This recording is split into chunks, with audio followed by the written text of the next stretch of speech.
And then she walked back. She got like, oh my god, oh my god, oh my god, oh my god, oh my god, oh my god, oh my god, oh my god, oh my god, oh my god, oh my god, I can't believe it. And she said to her, but she said it. She said it with that. Yo, the love build that is right there is, there's more elements to this. But even before this, there was more elements of the love that Kitagawa had for Gojo, even though Gojo doesn't see it. But that's how it is in every romance anime. There's always the one guy or one girl that has a crush on the guy, but the other person not seeing it yet. But it's getting there, though. It's getting there. So I love it. I love it. I love it. So props for them on that one. And I like that. Again, I like the animation where she got the bottle and started rubbing it, like she didn't want to see red, all that stuff.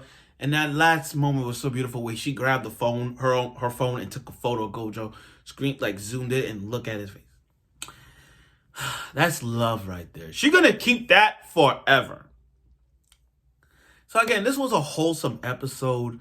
This was a very wholesome episode. Nothing big ever happened, but again, when we talk about a show like this, of course, a show like this is gonna be wholesome. And made in like little somewhat fan service. But still, it's not about, my Dress Up Darling is not about like the fan service of photography. No. This is about how cosplaying is, what's the pros and cons of cosplaying, and the romance that is building between Gojo and Kitagawa is rising up. So let's see where more of it would go in their relationship. And with the two of them, making plans and whatnot, let's see how it goes. And I'm pretty sure everyone's looking forward to it. So again, this was a wholesome episode. I really like this. There is not one bad episode I could say, and we're almost done because we're on episode 8. We're getting close to the end, guys. So I look forward for next week's episode of My Dress Up Darling, episode 9, and I'm sure you will.